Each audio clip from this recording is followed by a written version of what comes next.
Good evening, folks. It's Diamond with the Oppenheimer Ranch Project, Magnetic Reversal News, and Shinrin Yoku, bringing you a grand solar minimum update Monday, September 12th, around 10 p.m. Mountain Time 2022. Atlantic hurricane season is peaked and nary a storm in sight. And we'll get to it as the Chiarnas fracture zone kicks it up a notch in a flurry of activity, over 7,000 quakes so far. But the big story, waterfalls appear in Death Valley, the hottest and driest place on Earth. Keep calm. It's boom time. Flash flooding in the aftermath of Hurricane K has caused waterfalls in the arid Death Valley. The influx of water into Death Valley, which is the hottest and driest place on the planet, comes with Hurricane K's downgraded tropical storm, causing torrential rain over the area on September 10th, according to the U.S. National Park Service. And K is not done with the region. The Four Corners under a flash flood warning for several days ahead. Badwater Road is fully closed, and the California 190 highway is closed from California 136 junction to Stovepipe Wells Village. Take a look at this.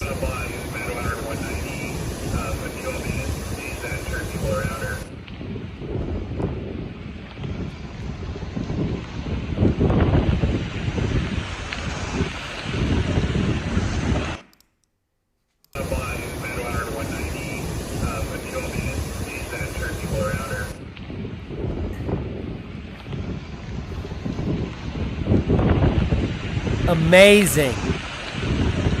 The hottest, driest place on Earth inundated from Hurricane K. K's remnants bring flooding to the southwest. We just showed you some of that. 76-mile-per-hour wind gusts to Phoenix. Flood watches cover large parts of Nevada and Arizona. In an extremely odd meteorological setup, the remnants of a tropical storm are delivering flooding rains and damaging winds to the desert. Broad swaths of Arizona, Nevada, and California are dealing with downpours and could be facing severe thunderstorms again tonight. So heads up, as remnants of Hurricane K result in a rainy forecast and flood watch for Washington, Iron, and Kane counties in Utah, as well as a flood threat in Colorado this week. Let's take a look. An array of weather hazards across the U.S. An array of weather hazards are expected across the U.S. on Tuesday. Heavy rain and isolated severe thunderstorms may produce flooding and damaging winds across the Northeast. And locally, heavy rain and thunderstorms may cause flooding in parts of the Southwest, Four Corners region, and the Florida Peninsula. Elevated fire weather conditions are likely in the north central high plains, and there is some bad air up there in the northwest as well, and we'll get to the smoke map in just a second. Here is that forecast for the next few days, and you can see the moisture sticking around in the Four Corners, causing that flooding in California, Nevada, Utah, and then Colorado.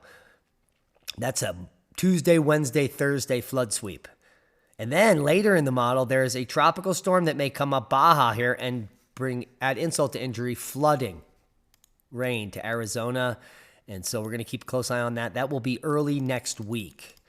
And with some space weather coming, the tropical outlook could get pretty exciting, as we are seeing tons of snow coming in on this GFS model. First in Eastern Canada, this weekend, Friday, Saturday, Sunday, Eastern Canada going to be picking up some snow, as well as, wow, take a look at that. Maybe some high elevations here in the Sierras. And then again, a second and third wallop. So snow is on the way in a big way before the end of September. A September to remember. Here we are at the GFS model over in Europe, which has been drought-stricken, and they're about to be deluged. Take a look at this, Slovenia. Hello. Looks like Switzerland. Looks like Austria, Slovenia, Croatia, Switzerland are going to be under a half a meter of water in just the next week. So heads up to those locations. As well, take a look at Spain. It's insane. It's going to be some heavy rain in Spain. 2/3 of a meter in Spain, in the plain. Now here we are at the Fire and Smoke Map version 3.0, and you can see that terrible air and the warnings that were on that map right in this region. Canada, not looking so good. Most of the people live in the southern regions of Canada here, which is where all the smoke is. So for most Canadians, they're waking up to smoke and haze, and probably in a daze. Now gas crisis hits Dutch greenhouses. Greenhouse growing is huge in the Netherlands. To be quite honest, they are the epicenter of food growing in controlled environments. And here's the bad news. They use natural gas to heat these babies. And the price of natural gas has skyrocketed 20 times since last year. Let me repeat that. That's 20 times. There is no way that anyone can make this type of produce economically viable spending 20 times the amount of money to heat the greenhouse. So this is just a sign of the green revolution and starving you out of your life. Seismic update, no quakes of note, thankfully. Worldwide volcano news looking smooth as well as we head on over to the Tjörnes fracture zone north of Iceland as seismic unrest continues. The seismic unrest has been occurring in the fracture zone since early September.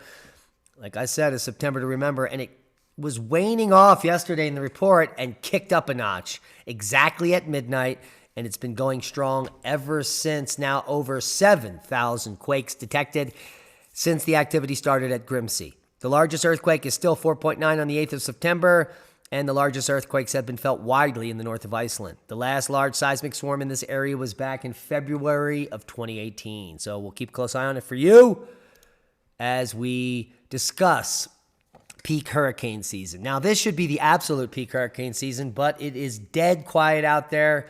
Actually, we have 2 disturbances that were just picked up by the National Hurricane Center, and we'll get to that. But perhaps what's most striking about this season is that we are now at absolute peak of hurricane season, and there is simply nothing happening or has happened. Although the season began on June 1st, it starts slowly with maybe a storm here or there, and then, kicks it up a notch. So what went wrong? That is the big question.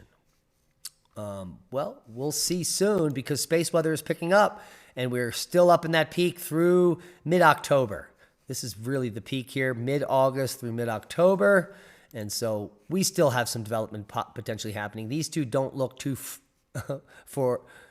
formidable because they have very low chance of even developing into anything. Unless the space weather picks up, and it is picking up. We just had an M flare, albeit a brief one, flash off right here from active region 3098. That was the sunspot that got complex. We were discussing it yesterday, and that would be the only region we thought there was a threat. And certainly an M1.7 just popped off there.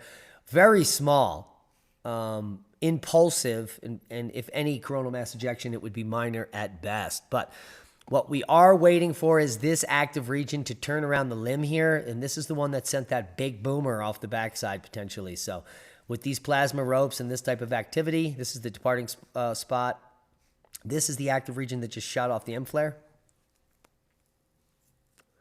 And we are waiting for active region 2088, 3088. Now, who can keep all the numbers straight? But it will be assigned a new number as it turns around the limb. And let's look at the latest magnetogram here. And it's formally 3088. And there it is. We can see it as it turns around to meet us. And we always say, don't be scared, be prepared. And we only have 500 days to avoid climate chaos once again. This has been going on for decades. And the countdown begins once again. Fear is a powerful weapon.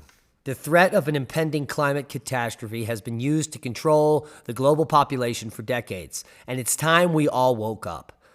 We just published some of the fear factor over on Magnetic Reversal News, and 1,200 more scientists like myself, paleoclimatologists and physicists and geologists have all come together to declare that there is no climate emergency. So come check out the video on Magnetic Reversal News.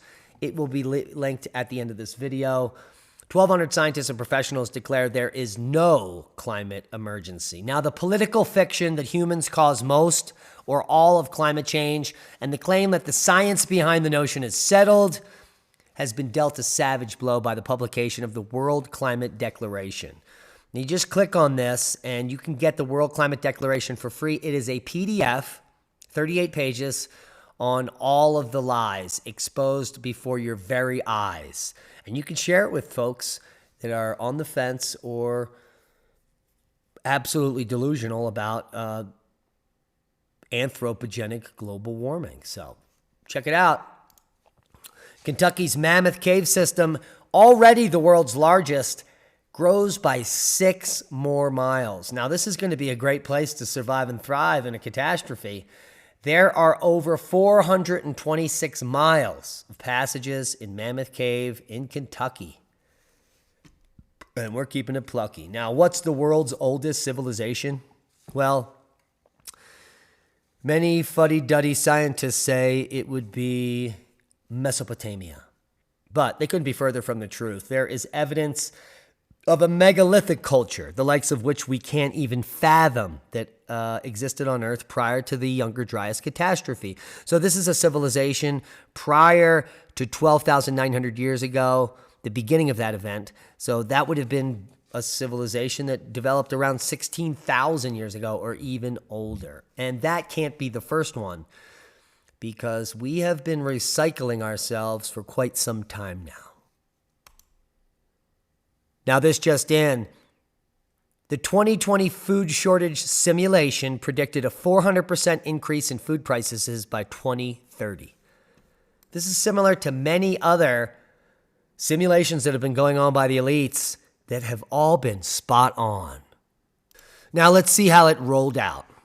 Back in 2015, 65 people showed up at the World Wildlife Fund's headquarters in Washington, D.C. These individuals were international policymakers, corporate businessmen, academics, and leaders in thought. Their goal? To run a simulation of a world food crisis that would begin in 2020 and run to 2030. The press release of the event was published on the big ag corporation Cargill's website and revealed that the food shortage simulation, that the decade between 2020 and 2030 would see 2 major food crises. During this time, prices would rise 400% of the long-term average, and there would be a number of climate-related weather events. Governments would be toppled in Ukraine and Pakistan, and famine would force refugees from Myanmar, Chad, Sudan, and Bangladesh. Does any of this sound familiar? Yes. In one simulation, one government solution was a tax on meat, the other, a global carbon tax. Looks like it's right on time. Now, to end the video, we have some fun stuff. Salmon crossing a flooded road in Washington State.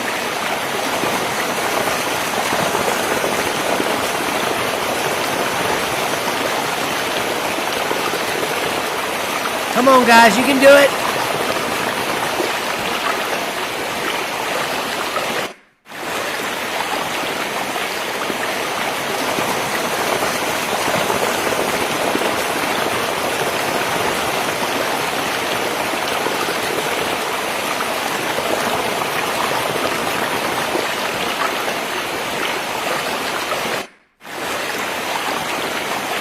That is a lot of free food, and that's a boom to knowledge. Proper prior planning prevents piss poor performance. Subscribe to the channel if you haven't. Share this with like-minded people. Become a hero and share the video.